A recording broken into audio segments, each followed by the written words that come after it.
일단 저는 계획을 못 지켰을 때 스트레스를 받는 게 너무 싫었기 때문에 계획을 촘촘하게 짜진 않았습니다. 시간을 세워서 이 시간만큼은 꼭 공부를 해야 된다거나 양을 잡아서 이 양은 꼭 하고 자야 되겠다는 생각을 하진 않고 대체적으로 요만큼은 하면 되겠다 라는 계획만 잡아두고 그 안에서 나 이 정도면 충분히 한 것 같다 라는 생각이 들 때까지 공부를 하고 나머지는 쉬는 시간으로 활용을 했습니다.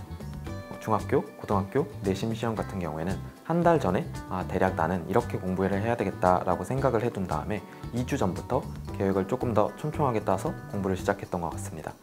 계획 같은 경우에는 과목별로 나눠서 하루에 국어는 얼만큼, 수학은 얼만큼, 영어를 얼만큼 해야 된다기보다는 그날 어떤 한 과목을 끝까지 파고 들어가는 것을 좋아했습니다. 그래서 시험 범위를 크게 잡아놓고 그 한 과목을 한 날에 쭉 파고드는 것을 좋아했습니다.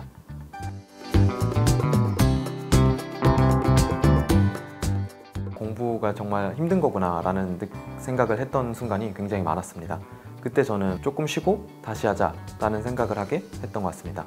대신에 내가 얼만큼 정도 쉴지 그리고 만족하면 바로 시작하자 라는 생각을 미리 해두고 쉬러 갔던 것 같습니다. 쉴 때는 친구들하고 운동을 하면서 쉬기도 하고 수다를 떨면서 쉬기도 하고 아니면 노래를 듣거나 혼자 책을 읽으면서 휴식을 취하는 걸 좋아했고 잠을 자는 걸 사실은 제일 좋아했던 것 같습니다.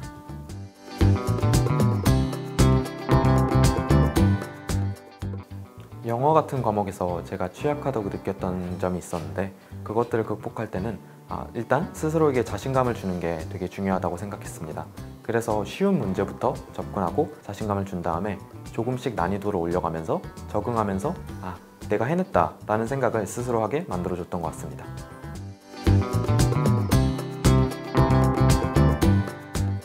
일주일을 공부를 하고 주말은 스스로에게 안식을 주는 그런 시간으로 보냈었습니다. 주말에는 늦잠을 자거나 낮잠을 자는 식으로 몸에 휴식을 주고자 했고 맛있는 것을 먹으러 나가거나 혼자 편안한 하루를 보낼 수 있도록 만든 것 같습니다. 방학 같은 경우에는 이제 내가 모든 시간을 혼자서 스스로 사용할 수 있다 생각하고 공부하는 시간을 그냥 평일보다 더 끌어올렸던 것 같습니다. 대신에 그런 공부를 하는 중간중간에도 공부에 대해서 스트레스는 받지 않게 스케줄을 조정했던 것 같습니다. 초등학교 방학 같은 경우에는 국내 여행이나 해외여행 같은 체험학습을 많이 다녔던 것 같고 중학교 방학 때는 친구들하고 같이 놀러 다니면서 시간을 많이 보냈던 것 같습니다. 그리고 고등학교 방학 때는 공부를 위한 활동을 많이 했던 것 같습니다. 고등학교 방학 같은 경우에는 인강이 업로드되는 주기가 있는데 그 주기를 따라서 계획을 짜놓고 그리고 인강이 올라오지 않는 날에 복습하거나 또 예습을 하는 계획을 짜서 공부를 했었습니다.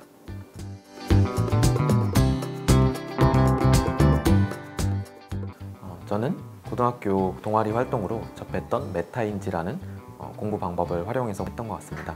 문제를 그냥 푸는 데 집중하는 것이 아니라 왜 이런 문제가 나오게 됐는지, 선지는 왜 이렇게 만들었고 왜 정답은 이렇게 됐는지, 그리고 풀 때는 내 머리가 어떻게 생각해서 이 답을 도출했고 다른 것들은 왜 정답이 될 수 없는지 꼬리에 꼬리를 무는 생각을 했던 것 같습니다.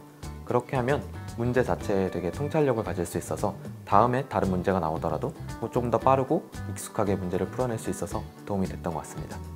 이런 것은 단지 문제에만 적용하는 것이 아니라 어떤 것을 학습하고 가르침을 받을 때에도 어떻게 해야 기억을 잘할 수 있지?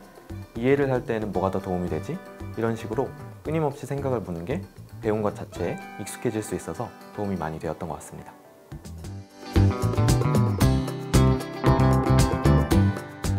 초등학교 내용은 그게 엄청나게 어려운 용어를 쓰거나 복잡하게 생각을 해야 된다는 게 아니라 나무들을 보면서도 나무들이 이렇게 물을 마시고 어떻게 활동을 해서 키가 자라나는구나 이런 생각을 하는 게 저에겐 되게 재밌는 생각으로 다가왔던 것 같아요. 내 주변 생활은, 세상은 이렇게 구성되어 있고 이렇게 작동을 하는구나 라고 생각했던 게 저에게는 되게 도움이 됐던 것 같아요.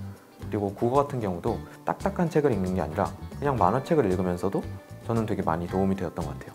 책이라는 거에 대해서 익숙하게 해주고 또 재미를 느끼게 해준다는 부분에서 저는 굉장히 도움이 되었다고 생각해요.